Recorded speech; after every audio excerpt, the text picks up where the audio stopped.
Yeah, hi. Let's talk about a really exciting topic, actually. I'm going to give this a title called Con 29M. I don't know if you've come across that. Here we are, Con 29M. It's a lovely title. It's a pretty awful title, really, isn't it?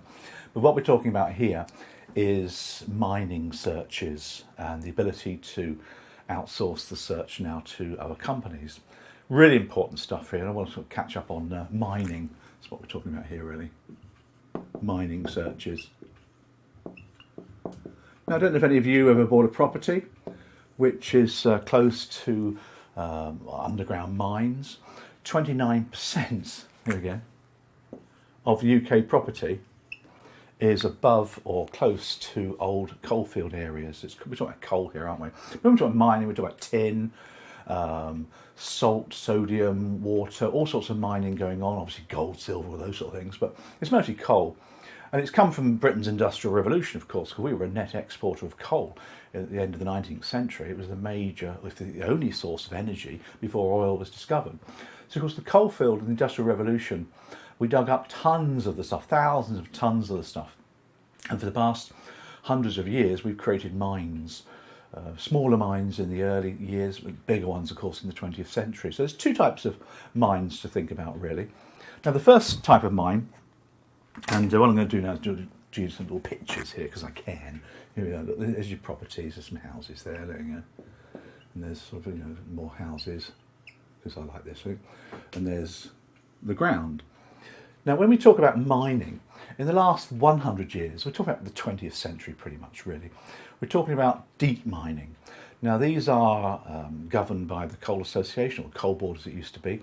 And when we talk about deep mining, we've got some, you used to get these sort of mining shafts, didn't you, with the circle, and they used to go down very, very, very, very deep. There you go, right down the bottom of my picture there. There you go.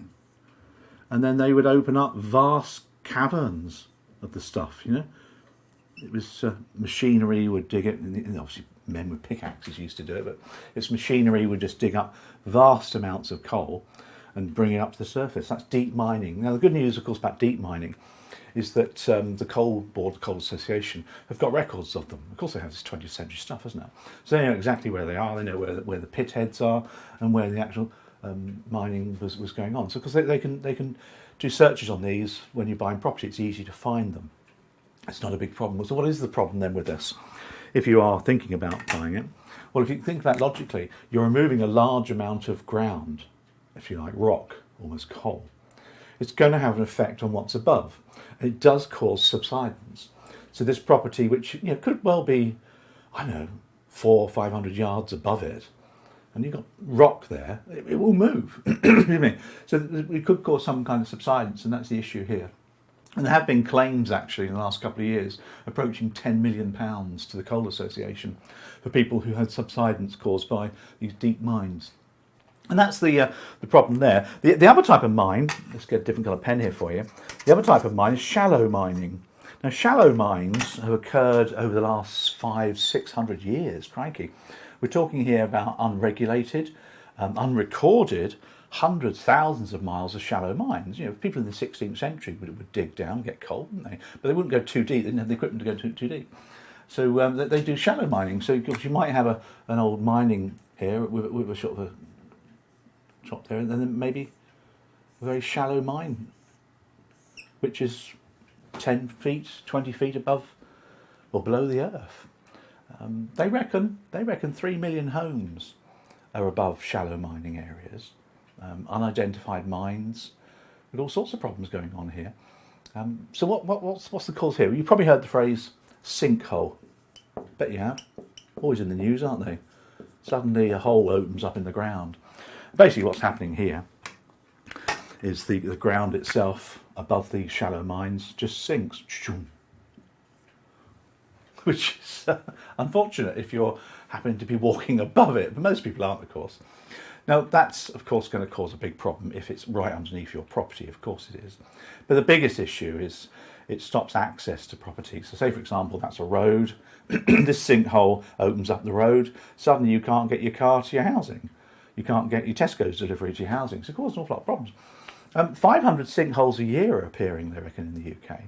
There was a famous one, wasn't it, back in St Albans in 2015, which denied access to 4 or 5 people's homes for a couple of years.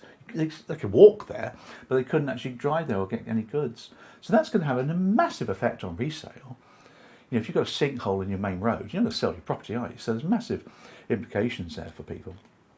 The other thing, of course, is the entrances. Now, they're supposed to cap mines. The coal board did proper jobs, you know, although you can't even get anywhere near them.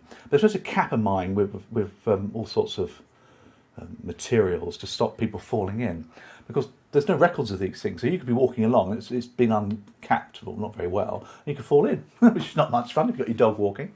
So that's the implications then of mining. So what's the lesson for mortgage advisors? Well, you need to know your area. If you're based in a certain area, know your area.